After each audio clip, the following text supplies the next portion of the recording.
Friends नमस्कार, कैसे हैं आप लोग। आशा करता हूँ आप लोग एकदम स्वस्थ और मस्त होंगे।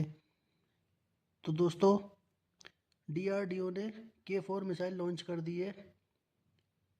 तो आइए हम जानते हैं K4 मिसाइल के बारे में, इसकी कुछ विशेषताएं और इसरो के द्वारा अगले कौन कौन से मिशन लागू किए जाएंगे और कौन कौन से मिशन लॉन्च किए जाएंगे, उसके बारे में हम थोड़ी जानकारी ले लेते हैं। सबसे पहले हमें दिया हुआ है K4 मिसाइल की विशेषताएं। जो मिसाइल लॉन्च हुई है उसकी क्या क्या विशेषताएं हैं। सबसे पहले हमें पता होना चाहिए इसका प्रकार। तो ये पनडुब्बी प्रकार की है, प्रक्षेपित बैलिस्टिक मिसाइल SLBM। और इसकी जो मारक क्षमता है, रेंज, वो 3500 से 4000 किलोमीटर तक ये मार कर सकती है। पेलोड क्षमता 2 टन का परमाणु हथियार या पारंपरिक बार हेड ले जा सकती है। और ईंधन में 2 चरण में होगा इसका ईंधन। सॉलिड रॉकेट मोटर का प्रयोग होगा, उससे संचालित किया जाएगा। वजन और आकार के बारे में बात करें तो इसका वजन लगभग 17 टन है और यह 12 मीटर लंबी है। प्रक्षेपण, इसे अरिहंत सीरीज की परमाणु पनडुब्बियों के पानी के अंदर से लॉन्च किया जा सकता है। और इसकी जो सटीकता है, मारक क्षमता, उन्नत नेविगेशन सिस्टम के साथ 10 मीटर से कम की CEP का मतलब होता है सर्कुलर एरर प्रोबेबल।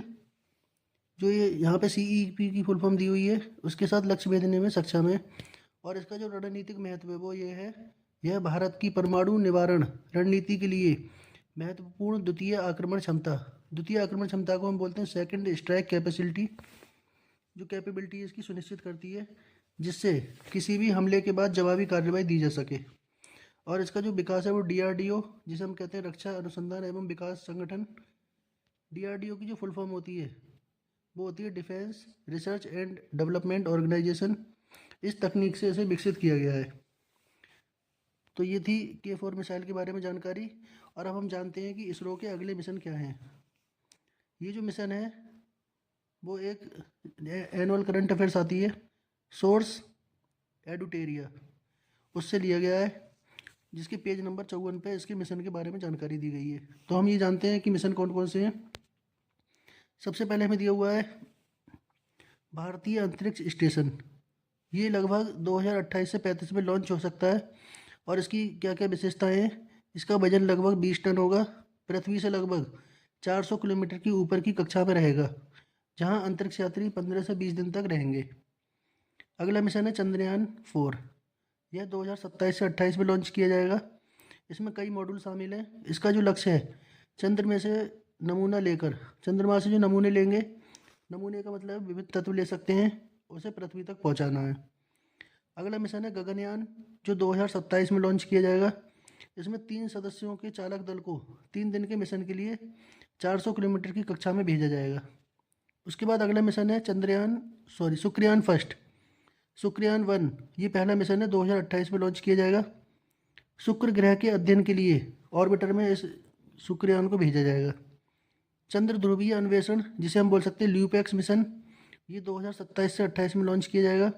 और इसका जो उद्देश्य है वो ये है, चंद्रमा की दक्षिणी ध्रुव क्षेत्र का पता लगाने के लिए जाक्सा एंड इसरो का संयुक्त मिशन है। जाक्सा मतलब जापान की एक कंपनी है, जिसकी फुल फॉर्म है Japan aerospace exploration agency. JAXA की फुल फॉर्म भी इम्पोर्टेंट है, याद कर लेना ये आप लोग। और इसके बाद है ISRO, Indian space research and organisation. अगला मिशन है मंगलयान 2। ये 2030 में लॉन्च किया जाएगा। इसका जो लक्ष्य है वो ये है, मंगल ग्रह के अध्ययन के लिए ऑर्बिटर, लैंडर और रोवर में तीनों को भेजा जाएगा। तो दोस्तों, आपको वीडियो कैसी लगी, और आप चाहें तो इसका स्क्रीनशॉट ले सकते हैं। धन्यवाद।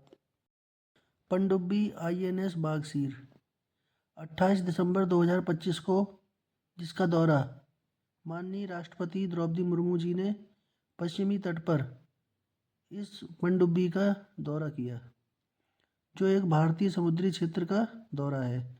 अब इसकी कुछ विशेषताएं हैं, जैसे ये कौन से प्रोजेक्ट पर आधारित है। तो ये P75 प्रोजेक्ट पर आधारित है, जो कि फ्रांस के सहयोग से किया गया है। और इसके जो निर्माता हैं वो है मजगांव डॉक लिमिटेड, जो बड़े बड़े जहाज़ बनाते हैं। इसकी जो क्लास है वो स्कॉर्पियन क्लास पनडुब्बी टाइप है। विशेषता टारपीडो, एंटी शिप मिसाइल और पनडुब्बी रोधी युद्ध के लिए सक्षम तथा अत्याधुनिक हथियार, उन्नत सोनार और बेहतर स्टील तकनीकी से लैस है। यहाँ पे जो शब्द आया सोनार, इसकी फुल फॉर्म होती है साउंड नेविगेशन एंड रेंजिंग। इसका जो नामकरण है, पनडुब्बी INS बागसीर का जो नामकरण किया गया है, हिंद महासागर में पाई जाने वाली एक शिकारी मछली जिसे हम बोलते हैं सैंड फिश, उसके नाम पर इसका नामकरण किया गया है। और इसके जो अन्य नाम है वो हैं स्टील शार्क और साइलेंट किलर, या फिर हम साइलेंट किलर भी कह सकते हैं या फिर हम स्टील शार्क भी कह सकते हैं। और इसकी जो संचालन क्षमता है वो 50 दिनों तक पानी के नीचे रह सकती है और 350 फीट की गहराई तक जा सकती है। शामिल होने की तिथि 15 जनवरी 2025, भारतीय नौसेना में शामिल किया गया है इसे।